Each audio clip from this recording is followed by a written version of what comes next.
The Philippines is looking for one of 4 types of multirole warplanes to increase air defenses and enhance the ability of the Philippine Air Force to protect the country's borders, Jane said. Speaking on November 14, a senior Philippine Air Force (PAF) official gave a brief presentation showing Eurofighter Typhoon fighter jets, Lockheed Martin F-16 Fighting Falcon, Sukhoi Su-30 Flanker, and Saab Gripen. His options being considered to add service. The Air Force is only reinforced by the FA-50PH Fighting Eagle light fighter jet made by Korea Aerospace Industries, (KAI). Speaking under the Chatham House Regulations, the official noted that the memorandum of acquisition had been signed at the level of the Department of National Defense (DND), and that government funding to launch the project was expected in the first or second quarter of 2020. Multirole fighter (MRCA) is a fighter that is intended to perform various roles in combat. A multirole fighter is a multirole fighter which, at the same time, is also a fighter. In other words, airplanes whose various roles include, inter alia, the role of air-to-air combat. The term multirole was originally reserved for aircraft designed with the aim of using ordinary airframe for many tasks where the same basic airframe was adapted for a number of different roles. The main motivation for developing multirole aircraft is the reduction in the cost of using ordinary fuselage. More roles can be added, such as air reconnaissance, forward air control, and electronic warplanes. Attack missions include a ban on air subtypes, suppression of enemy air defenses, SEAD, and close air support, CAS. Multirole has also been applied to one aircraft with both primary roles, primary air-to-air combat roles, and secondary roles such as air-to-surface attacks. However, those who are designed with an emphasis on air combat are usually regarded as air superiority fighters and are usually deployed only in that role, even though they're theoretically capable of carrying out ground attacks. A good example is the F-14 Tomcat versus the FA-18 Hornet. The F-14 was initially envisioned for air superiority and fleet interception defense with a number of variants which later received secondary ground attack capability, while the FA-18 was designed from the start of air-to-surface attacks with limited capacity to defend itself from other planes. In another example, Eurofighter Typhoon and Dassault Rafale are classified as multirole fighters, but Typhoons are often regarded as air superiority fighters because of their higher dogfighting abilities, while their innate attack capabilities have lighter bomb loads compared to their contemporaries. For example, Rafale, which sacrifices air-to-air capability for heavier loads.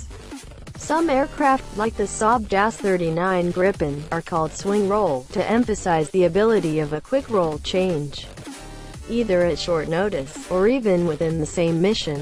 According to the military dictionary, the ability to employ a multi-role aircraft for multiple purposes during the same mission, according to BAE Systems. An aircraft that can accomplish both air-to-air and air-to-surface roles on the same mission and swing between these roles instantly offers true flexibility. This reduces cost, increases effectiveness and enhances interoperability with allied air forces.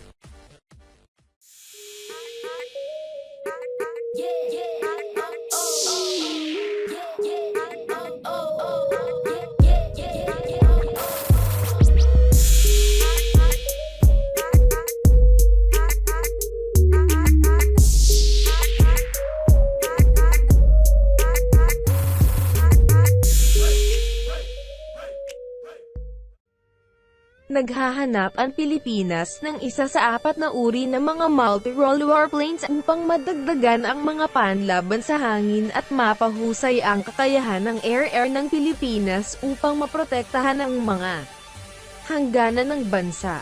Sinabi ni Jane, nagsasalita noong ika-14 ng Nobyembre. Isang opisyal ng Philippine Air Force, PAF, ang nagbigay ng isang maikling pagtatanghal na nagpapakita ng mga jet ng fighter jet ng Eurofighter Typhoon, Lockheed Martin F-16 Fighting Falcon, Sukhoi Su-30 Flanker, at Saab Gripen bilang mga pagpipilian na isinasaalang-alang upang magdagdag ng serbisyo. Ang Air Force ay pinalakas lamang ng FA-50PH Fighting Eagle light fighter jet na ginawa ng Korea Aerospace Industries, KAI. Nagsasalita sa ilalim ng Chatham House Regulations, nabanggit ng opisyal na ang memorandum of acquisition ay nilagdaan sa antas ng Department of National Defense (DND) at ang pagpopondo ng gobyerno upang ilunsad ang proyekto ay inaasahan sa una o ikalawang quarter ng 2020. Ang manlalaban ng Multirole, MRCA, ay isang manlalaban na inilaan upang magsagawa ng iba't ibang tungkulin sa labanan. Ang isang manlalaban ng Multirole ay isang manlalaban na Multirole na, sa parehong oras, ay isang manlalaban din. Sa madaling salita, ang mga eroplano na ang iba't ibang mga tungkulin ay kinabibilangan, inter alia, ang papel ng labanan sa air-to-air. Ang salitang Multirole ay orihinal na inilaan para sa sasakyang panghimpapawid na idinisenyo kasama ang layunin ng paggamit ng ordinaryong airframe para sa maraming mga gawain kung saan ang parehong pangunahing airframe ay inangkop para sa isang bilang ng iba't ibang mga tungkulin. Ang pangunahing motibasyon para sa pagbuo ng Multirole sa sakyang panghimpapawid ay ang pagbawas sa gastos ng paggamit ng ordinaryong fuselage. Marami pang mga tungkulin na maaaring may dagdag, tulad ng air reconnaissance, forward air control, at electronic warplanes. Ang mga misyon ng pag-atake ay may kasamang pagbabawal sa mga subtype ng hangin, pagsugpo sa mga pagtatanggol sa hangin ng kaaway, SID, at malapit na suporta sa hangin, CAS. Ang Multirole ay inilapat din sa isang sasakyang panghimpapawid na may parehong pangunahing tungkulin, pangunahing papel na pang-air-to-air na labanan, at pangalawang tungkulin tulad ng mga pag-atake sa ibabaw ng hangin. Gayunpaman, ang mga dinisenyo na may diin sa air battle ay karaniwang itinuturing bilang mga nakamamanghang air fighter at karaniwang inilalagay lamang sa papel na iyon. Kahit na ang mga ito ay panteorya na may kakayahang magsagawa ng mga pag-atake sa lupa, ang isang mabuting halimbawa ay ang F-14 Tomcat kumpara sa FA-18 Hornet. Ang F-14 ay una nang inisip para sa kahusayan ng hangin at pagtatanggol ng armada ng interception na may isang bilang ng mga variant na kalaunan ay nakatanggap ng pangalawang ground attack na kakayahan. Habang ang FA-18 ay dinisenyo mula sa pagsisimula ng hangin hanggang sa pag-atake sa ibabaw na may limitadong kakayahan upang ipagtanggol ang sarili mula sa iba pang mga eroplano. Sa isa pang halimbawa, ang Eurofighter Typhoon at the Surefale ay inurid bilang mga mandirigma ng Multirole.